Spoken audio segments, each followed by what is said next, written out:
Gennadiy Golovkin goes to Japan and becomes a champion again. Let's talk about it.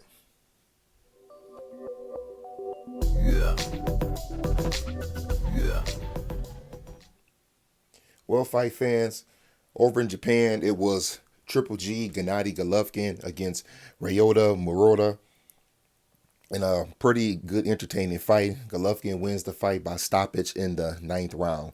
Let me start with what I predicted for the fight. I did pick Golovkin, but I picked him by decision. I didn't think that he would stop Murata. I thought that he would hang in there, and I thought that maybe he slowed down just enough to where he would win the fight by decision, but instead he wins it by stoppage. Let me start with my pros and my cons. Let me start first with Golovkin. The pros would be his punch resistant up top. Gennadiy Golovkin still has that good punch resistance. He was getting hit by some good shots by Ryota, some good right hands, but he took them very well. Let's talk about the left hook, another pro. He still has that good left hook, that he sneaks in right through the guard. I don't know if it's the way that he turns his hand that gets it in there, but he always had a good way of, when a guy has his guard up, that he can sneak that left hook in there. The shots on the top of the head. He was hitting Murata with some good shots on the top of the head, which I think helped wear him down later in the fight.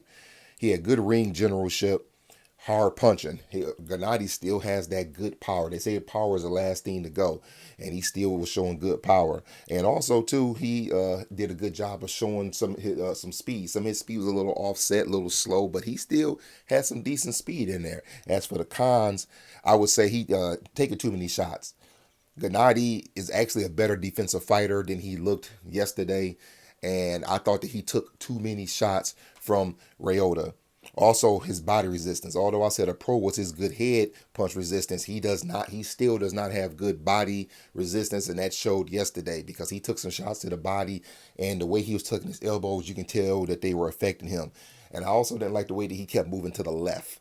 He kept moving to the left, which was putting him right in front of Ryota's power shot. As for Ryota, the pros would be he didn't have any respect for Gennadiy. And what I mean is I don't mean disrespect, but he didn't have any respect for who Gennadiy once was. He went in there with no fear.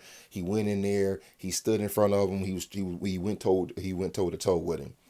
That right uppercut. He was doing a good job landing that short right uppercut. And the body shots. He did a very good job of going to the body on Golovkin. But let's go with the cons. Even though I just said a pro was the body shots that Ryota threw, he quit going to the body in my opinion. And what I'm saying is that he should have kept staying on that body. He should have really threw more body shots than he threw shots up top because Golovkin was filling those body shots.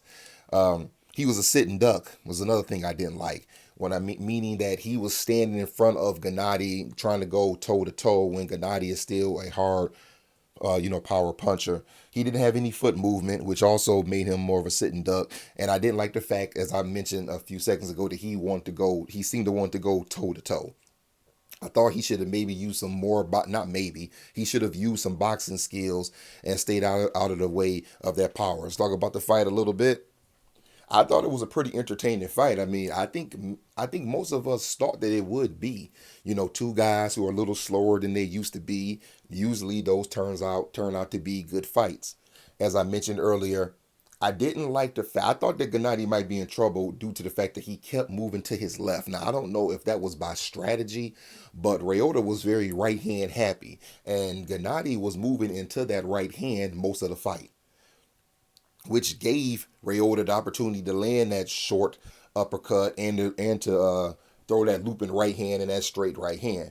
I thought Ryota did a good job of mixing his body shots up. Sometimes he would almost feint like he was going up top. He would actually throw a jab, feint like he was going up top, and then throw a straight right to the body. I just felt like he should have maybe kept that up. But as the fight went on, Triple G began to wear him down with those hard shots. And by the eighth round, you saw it. Ryota almost didn't have anything left.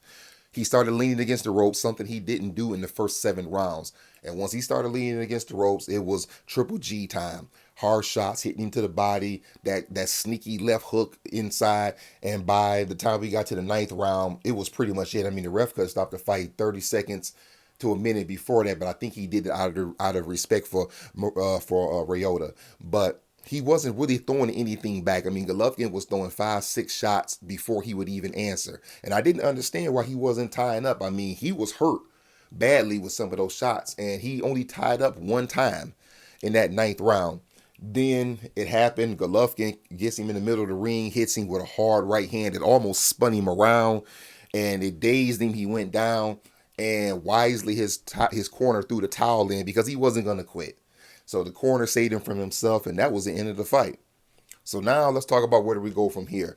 As far as Ryota, I don't know who's a good fight left out there for him, but he still has a little bit left in the tank. But for Golovkin, it's easy. We know what's going on. As long as next month Saul Alvarez wins his fight at light heavyweight against Dmitry Bivol, we're going to get that third fight in September. Now, I'm going to go on record early and let you know that I am taking Canelo in that fight. Yes, I thought that Gennadiy Golovkin looked good in that fight at 40 years old. I still think he has something left in the tank. I still think there are some good fighters that he can beat.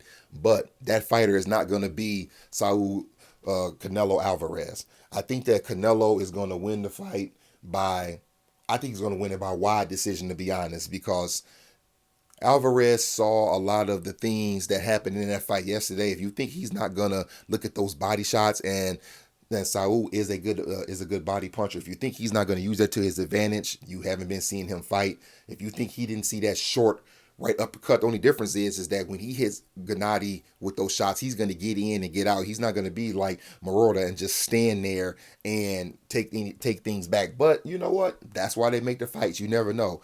Gennadiy Golovkin could have one more trick up his sleeve, one more rabbit out the hat, and he could pull the big upset come September. So anyway, fight fans, let's start with this fight. What did you think about this fight? Did you pick Golovkin? Did you pick him? Did you maybe pick him by stoppage? I didn't pick him by stoppage, but maybe you did. And did you or did you pick him by decision? And what do you think about Ryota Murata? What do you see next for him? And what do you think is going to happen possibly with this Golovkin Alvarez fight in September? If you haven't already, like and subscribe and hit the notification bell so we can keep talking boxing. Other than that, that's all I got. I'll let y'all later.